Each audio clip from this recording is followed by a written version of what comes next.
Happy Friday. It's Paige Browning in for Patricia Murphy. This is Seattle Now. Things are starting to look a little different depending on whether or not you're vaccinated against COVID. Special perks are rolling out to make this summer much different than last. We'll talk vaccine bennies, Mother's Day, and how you order your coffee with Crosscut science writer Hannah Weinberger and KEXP host and Black Tones frontwoman Eva Walker. But first, let's get you caught up. The coronavirus death toll may have been severely undercounted in the U.S. by about 60%. That's according to the University of Washington's Institute for Health Metrics and Evaluation, or IHME, which estimates the country has suffered 900,000 COVID deaths during the pandemic. There's debate among scientists, though, about how accurate IHME's models are. The new analysis has not been peer-reviewed. Finding a coveted childcare slot could start to get easier in Washington, and the state's going to fit the bill. This is because of a childcare bill Governor Inslee is signing into law today. It's expected to double the number of state-funded preschool slots. Those are being paid for by the new capital gains tax, a tax which is already facing some legal challenges. And how about a hotel stay in a horror movie set / old Catholic seminary / abandoned park building? This has been out of commission for decades, but it's back open today at St. Edward's Park in Kenmore. A developer took it on with support from the State Parks Department. Now it has a farm-to-table restaurant and hotel rooms overlooking Lake Washington. It's Friday, rainy Friday here in Seattle. This week, the governor decided no counties need to roll back. They'll keep monitoring the outbreaks for another 2 weeks. We'll watch for that. And now we're also watching our phones for alerts that a major earthquake is about to hit. Shake Alert went live this week in Washington. Hannah Weinberger is here. She's a science writer at Crosscut. Hannah, let's say you have 20 seconds of warning that an earthquake is coming. What do you do? I'd like to think that I would have the presence of mind to get under the nearest table and hold on.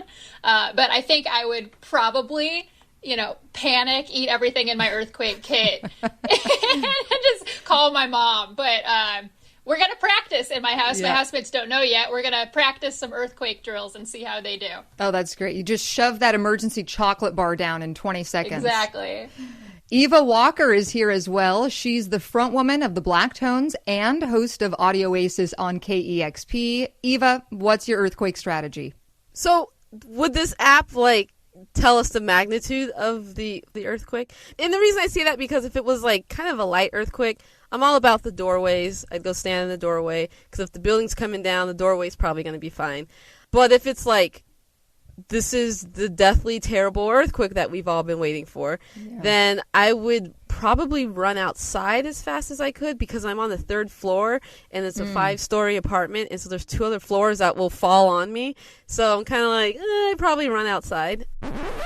Hey, a quick PSA. I've been informed you should not run outside. Apparently that's pretty dangerous. Just get under a desk and hold on. Okay, back to the show.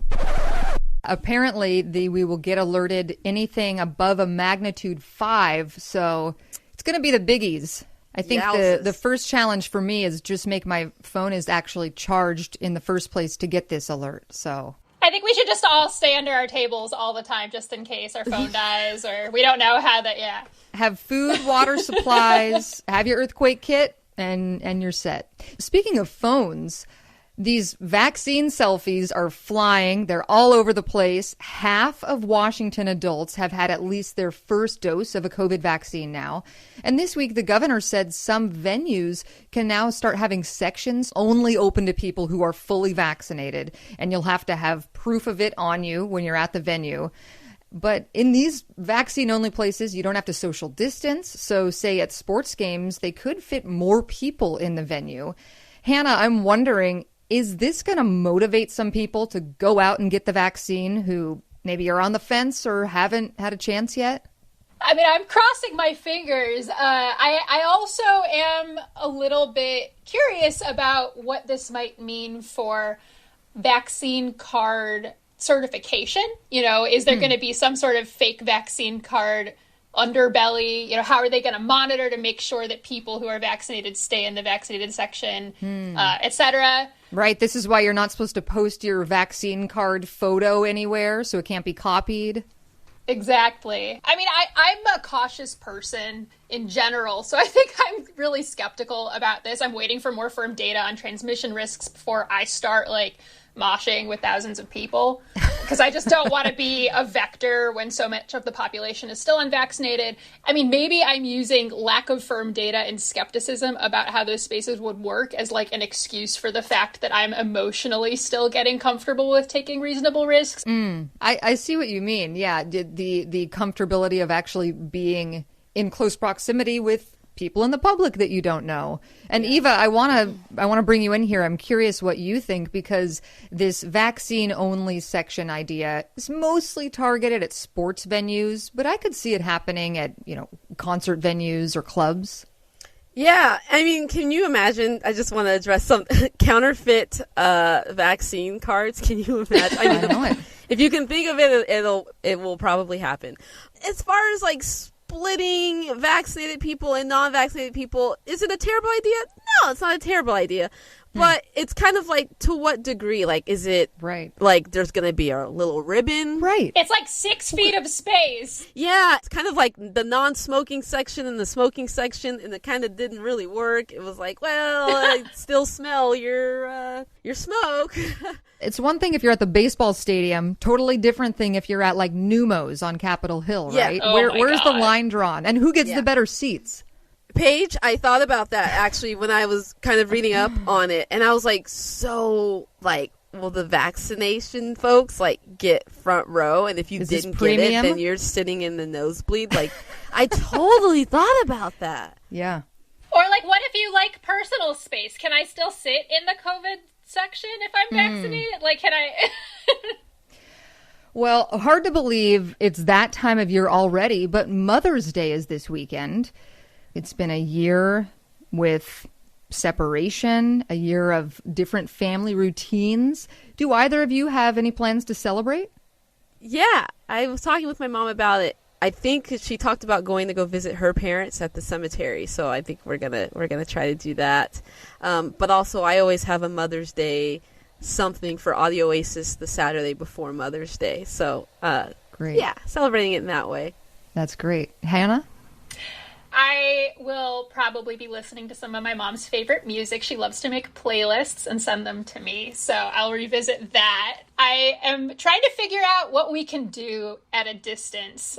We've been playing a lot of games, over the computer. I don't know. I think this year it's hard because you want to...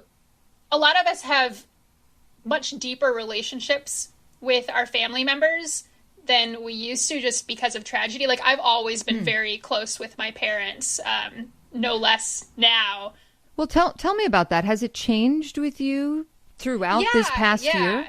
I think I've gotten a little more protective of them, just because I've realized how much more vulnerable they are to the world than I am. So I think I've been a little bit more unsolicitedly parental in my relationship with my parents than I or they would like me to be. I'm sitting here being I have to let them go out into the world and make their own way, as their child. The roles have flipped. Yeah. Learn to make risk decisions that are healthy for them and me. I can't keep them in a bunker underground for their entire lives. Yeah. What about you, Eva? Has your relationship changed at all? We've stayed pretty close, me and my mom. She's in the band. She's a backup singer in the Blacktones. So, I mean, that's so cool. Yeah, she's all, I incorporate her in as much stuff as she wants to be in. When we want to do funny stuff for the TV show, she'll be like, oh, maybe I can put my hair in curlers and have a robe on. She's just all about it. That's amazing. Yeah, she's and awesome. Cute, and I just love that. Yeah, I love her so much. So, we've been close, and I would say quite naturally, because of COVID, even closer because I lost my stepdad, and so I've been trying. I call her every day. I was calling her every day since COVID started, and I stay over with her once a week just because just so we can just have that time together. But yeah, we're very close, and we've been pretty close for quite a while, I would say. Yeah. I'm so sorry, Eva. Yeah, thank you. This could be a really, really hard weekend for a lot of people, given how many people that we've lost to COVID. Yeah. So Yeah, it is going to be a very different year for a lot of kids who their parents are far away or their parents are no longer with us. So happy Mother's Day to those celebrating. I'm trying to get my mom and I to virtually do a yoga class together. So fingers crossed it happens. We've been talking about it. Let me take a quick break to have a sip of my grande iced green tea latte with soy milk, sweet cream, strawberry puree, added strawberry puree in the foam. Oh, and a caramel drizzle. All right, I feel the eye rolls. If you have been on Twitter or TikTok this week, you might have seen a bunch of insanely complicated Starbucks drinks. This trend took off after a barista posted a picture of the Edward, this giant drink with like 13 additions in it, extra caramel, 5 banana, whatever that is. So quickly, what's your coffee order? Eva? Believe it or not, I don't drink coffee. It started making me nauseous a handful of years ago, so I avoid it now. But I used to get a mocha. Tea drinker? Yeah. Non-caffeinated tea. Got it. Hannah, what's your drink? You know, back when we used to pay for bathroom access at cafes by purchasing a drink, I would go for an Americano. At home, I make pour-overs, but I sometimes will taper off for a couple months just to see if I can do without caffeine. Can't for a couple weeks, but then it's fine. And I always find my way back, but I'm pretty simple. I don't know if that's kosher to say in Seattle. Yeah. I mean, I'm normally Americano, just as it comes, just black. I felt a little ridiculous ordering this from my neighborhood Starbucks today, but the guy was like, this is one of the orders that they've gotten with the strawberry puree added into the foam, which is actually, it's good. It's like dessert. You know, I had a chance to take a tour of the Starbucks headquarters, and it was pretty amazing. As a Seattle, I appreciate it. I loved it. There's people there who test the coffee that have like insurance on their tongue. Like, I've never even heard of that. I was like, what? Because of like the flavor and having to test things, and they're like experts. But I appreciated it being there. The workers, man, it's not cool. I mean, to make the workers do all that, I wouldn't have made it. Like, I'm not making this for you. Yeah. And so I get it. It's like secret ingredients. It's cute, tra-la-la-la-la. But that's got to come with like a significant raise for these workers. And just imagine the Seattle passive aggressiveness in the line behind you.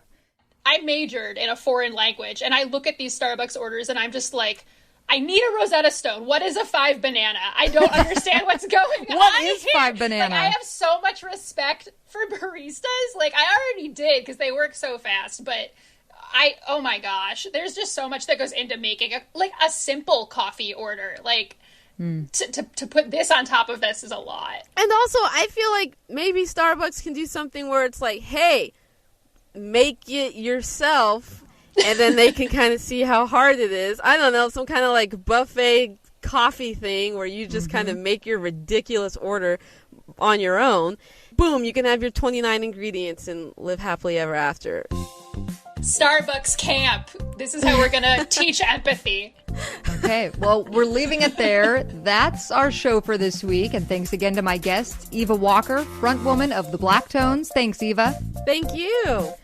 And Hannah Weinberger, science reporter for Crosscut. Thanks, Hannah. Great to be with you guys. Have a great weekend, both of you. Seattle Now is produced by Clare McGrane, Caroline Chamberlain Gomez, and Jason Pagano. Matt Jorgensen does our music. I'm Paige Browning. Have a great weekend.